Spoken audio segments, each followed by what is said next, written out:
আজি মই পঞ্চম শ্ৰেণীৰ সমাজ বিজ্ঞান বিষয়টোৰ অধ্যয়ন নাম্বাৰ 3 ইতিহাসৰ অধ্যয়ন এইটো পাঠৰ প্ৰশ্নোত্তৰ মই আলোচনা কৰিছোঁ। ভিডিঅ'টো ভাল লাগিলে লাইক কৰিব লগতে চেনেলটো ছাবস্ক্ৰাইব কৰি ৰাখিবা। এতিয়া অনুশীলনী প্ৰশ্নটো লৈ যাওঁ আমি। তো এয়া হ'ল অনুশীলনী। তাৰে প্ৰথমটো প্ৰশ্ন হৈছে একোটাকৈ বাক্যত উত্তৰ লিখা।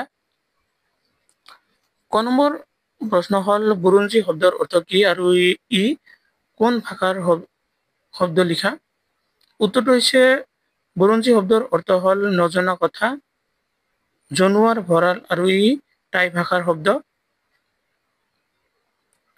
খ নম্বৰ আছে কোনজন ৰজাৰ দিনৰ পৰা অসমত বুৰঞ্জী লিখাৰ প্ৰথা আৰম্ভ হৈছিল। উত্তৰটো হৈছে আহোম স্বৰ্গদেউ ৰজা চুকাফাৰ দিনৰ পৰা অসমত বুৰঞ্জী লিখা প্ৰথা আৰম্ভ কৰা হয়। গ নম্বৰ প্ৰশ্ন হৈছে ইতিহাস শব্দটো কোন ভাষাৰ পৰা অনা হৈছে। উত্তৰটো হ'ল ইতিহাস শব্দটো সংস্কৃতি ভাষাৰ পৰা অনা হৈছে। ঘ নম্বৰ ইতিহাস শব্দৰ অৰ্থ লিখা। উত্তৰটো হৈছে ইতিহাস শব্দৰ অৰ্থ হ'ল এই ঘটনাবিলাক এইটো 6 নম্বৰ প্ৰশ্ন ইতিহাস শব্দৰ অৰ্থ। উত্তৰটো হৈছে ইতিহাস শব্দৰ অৰ্থ হ'ল এই ঘটনাবিলাক নিশ্চয় হৈছিল। নম্বৰত হৈছে ছপাশাল বা প্ৰিণ্টিং মেচিন কোন চনত আৱিষ্কাৰ হৈছিল। উত্তৰটো হৈছে 1440 চনত ছপাশাল মেচিনটো আৱিষ্কাৰ হৈছিল। প্ৰথম 6 নম্বৰ হৈছে দ্বিতীয় বিশ্বযুদ্ধৰ সময়ত আমেৰিকাই পাৰমাণৱিক বোমা পেলোৱা জাপানৰ নগৰ দুখনৰ নাম কি। এইটো খুবেই গুৰুত্বপূৰ্ণ তোমালোকে সকলোৱে জানা নিশ্চয়। দ্বিতীয় বিশ্বযুদ্ধৰ সময়ত আমেৰিকাই পাৰমাণৱিক বোমা পেলোৱা জাপানৰ নগৰ দুখনৰ নাম হ'ল নাগাচাকি আৰু হিৰোশ্বিমা। এইবাৰ 2 নম্বৰ প্ৰশ্ন আছে খালী ঠাইবোৰ পূৰণ। ক নম্বৰটো হৈছে অসমৰ মধ্যযুগৰ বিষয়ে জানিবলৈ আহোম ৰাজত্ব কালত লিখা এইটো দেশ আছিল দেশটো হ'ব বুৰঞ্জী পুথিবোৰ পঢ়া দৰকাৰ। খ নম্বৰটো হৈছে বুৰঞ্জীত দেশ ঘটনাবোৰ চন তাৰিখ থাকে এইটো উত্তৰ ইফালে আছে। এইটো বুৰঞ্জীত ঘটনাবোৰ চন তাৰিখ অনুসৰি একাদিক্ৰমে লিখি যোৱা হয়। গ নম্বৰ আছে এইটো খালী ঠাই ইতিহাসত বুৰঞ্জীৰ ঘটনাবোৰ কাৰণ আৰু ফলাফলৰ বিষয়ে আলোচনা কৰা হয়। খ নম্বৰটো হৈছে পৃথিৱীৰ ইতিহাস এইটো দেশত আছে পৰিৱৰ্তনৰ ইতিহাস। নম্বৰ হৈছে ইতিহাসৰ সমাজ পৰিৱৰ্তনৰ ইয়াতে দেশৰ ঠাইত লিখিব লাগিব পৰিৱৰ্তনৰ কথা চালি জাৰি চাই। এইবাৰ 3 নম্বৰ প্ৰশ্ন হৈছে অসমৰ ইতিহাসত কোনখিনি সময় মধ্যযুগ হিচাপে জনা যায়। উত্তৰটো হৈছে অসমৰ ইতিহাসত 1228 চনৰ পৰা 1826 চনলৈ মধ্যযুগ হিচাপে জনা যায়। 4 নম্বৰ প্ৰশ্ন আহোমৰ প্ৰথম স্বৰ্গদেউ কোন আছিল। উত্তৰ আহোমৰ প্ৰথম স্বৰ্গদেউ আছিল চুকাফা। 5 নম্বৰ প্ৰশ্ন ইতিহাসে মানুহক সাৱধান আৰু সচেতন হোৱাত কেনেদৰে সহায় কৰে লিখা। উত্তৰটো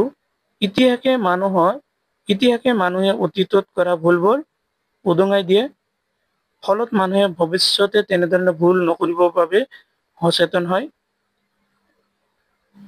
6 নম্বৰত আছে ইতিহাস কাক বোলে 20টা বা 30টা শব্দৰ ভিতৰত লিখা।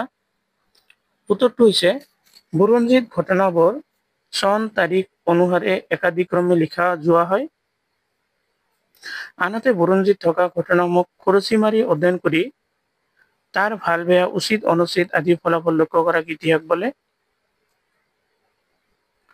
7 নম্বৰ প্ৰশ্নত আছে বুৰঞ্জীৰ সংজ্ঞা লিখা 20টা 30টা শব্দৰ ভিতৰত। উত্তৰটো হৈছে বুৰঞ্জী শব্দটো টাই ভাষাৰ পৰা অহা। ইয়াৰ অৰ্থ হ'ল নজনা কথাবোৰ জনোৱাৰ ভঁৰাল। বুৰঞ্জী শব্দটো অসমৰ বাহিৰে কতো ব্যৱহাৰ নহয়। বুৰঞ্জীত ঘটনাবোৰ চন তাৰিখ অনুসাৰে একাদিক্ৰমে লিখি যোৱা হয়। পৃথিৱীৰ সকলো অঞ্চলৰ নিজা কিছুমান ঘটনা থাকে। অঞ্চলবিলাকৰ বিভিন্ন ঘটনাৱলী তাৰিখ একাদিক্ৰমে য'ত লিখা হয় সাধাৰণতে তাকে বুৰঞ্জী বোলে। 8 নম্বৰত আছে বুৰঞ্জী আৰু ইতিহাসৰ মাজত কেনেধৰণৰ পাৰ্থক্য আছে লিখা 50টা বা 100টা শব্দৰ ভিতৰত। বুৰঞ্জীত ঘটনাবোৰ চন তাৰিখ অনুসৰি একাদিক্ৰমে লিখি যোৱা হয়। আনহাতে বুৰঞ্জীত থকা ঘটনাসমূহ খৰচি মাৰি অধ্যয়ন কৰি তাৰ ভাল বেয়া উচিত অনুচিত আদি ইতিহাসে ফলাফল লক্ষ্য কৰে। পৃথিৱীৰ পৰিৱৰ্তনৰ ইতিহাস সময়ৰ লগত খাপ খোৱাই প্ৰকৃতি জগতৰ বহুতো পৰিৱৰ্তন হৈছে। জীৱ শ্ৰেষ্ঠ মানুহে বিভিন্ন পৰিৱেশ আৰু পৰিৱৰ্তন পাৰ হৈ আজিৰ অৱস্থা পাইছেহি। আদিম যুগৰ অঘৰী সমাজৰ পৰা আজিৰ আধুনিক যুগ পাবলৈ বহুতো কামবোৰ ইতিহাস বিচাৰি উলিয়াইছে। এইবাৰ 9 নম্বৰত আছে ইতিহাস অধ্যয়ন কিয় প্ৰয়োজন বৰ্ণনা কৰা। মানে 225ৰ পৰা 300 শব্দৰ ভিতৰত লিখিব দিছে। উত্তৰটো চোৱা, ইতিহাস অধ্যয়নৰ প্ৰয়োজনীয় কাৰণ পৃথিৱীৰ ইতিহাস পৰিৱৰ্তনৰ ইতিহাস। সময়ৰ লগতে খাপ খোৱাই প্ৰকৃতিৰ জগতৰ বহুতো পৰিৱৰ্তন হৈছে। মানৱ জীৱনৰ ক্ৰম উন্নতিৰ বাবে ইতিহাস জনা প্ৰয়োজন। ইতিহাসে আমাৰ পুৰণা ভাল কামবোৰৰ কথা আমাক সোঁৱৰাই দিয়ে। সেই পুৰণা কীৰ্তিৰ কথাই আমাক উন্নতিৰ ভৱিষ্যতৰ বাবে ভাল কাম কৰিবলৈ উদগনি দিয়ে। ইতিহাস পঢ়িলে নিজৰ দেশৰ প্ৰতি আনুগত্য আৰু নিজৰ দেশৰ গৌৰৱ অটুট ৰখাৰ চিন্তা মনলৈ আহে। ইতিহাসে সমাজ এখনৰ স্পষ্ট ছবি এখন আমাক দেখুৱায়। একোখন সমাজৰ ৰীতি নীতি আচাৰ ব্যৱহাৰ ধৰ্ম সংস্কৃতিৰ কথা জনাত ইতিহাসে আমাক সহায় কৰে। ইতিহাসে মানুহৰ চিন্তা আৰু বিকাশৰ বিৱৰণ দিয়ে। মানুহে নিজৰ চিন্তা আৰু বুদ্ধিক সুস্থ সমাজ গঢ়ি ভালভাৱে জীয়াই থকাৰ কামত ব্যৱহাৰ কৰিছে। ইতিহাস অধ্যয়নৰ আন এটা সুফল হ'ল যে ই আমাক সাৱধানী আৰু সচেতন হোৱাত সহায় কৰে। ইতিহাসে মানুহে অতীতত কৰা ভুলবোৰ উদঙাই দিয়াৰ ফলত মানুহে ভৱিষ্যতে তেনেদৰে ভুল নকৰিবৰ বাবে সচেতন হয়। দেশ এখনৰ একোটা জাতিৰ সামগ্ৰিক জীৱন যাপন পদ্ধতিৰ বিষয়ে ইতিহাস অধ্যয়নৰ পৰা জানিব পাৰি। জাতি একোটাৰ খাদ্য বস্তু আৰু বাসস্থানৰ কথা জনাত আমাক ইতিহাসে সহায় কৰে। পুৰণি কালৰ বেলেগ বেলেগ সময়ৰ মানুহৰ সাজপাৰ খাদ্যাভ্যাস আৰু ঘৰ নিৰ্মাণৰ কৌশল বেলেগ বেলেগ আছিল। দেশ এখনৰ ৰাজনৈতিক দিশটো সমৃদ্ধ কৰে। ইতিহাসে আগৰ কালৰ শাসন পদ্ধতি সাধাৰণ মানুহৰ অৱস্থা শাসকসকলৰ আচাৰ আচৰণ শাসন কাৰ্যত মানুহৰ অংশগ্ৰহণ ইত্যাদি সকলো কথা জনাত আমাক ইতিহাসে সহায় কৰে।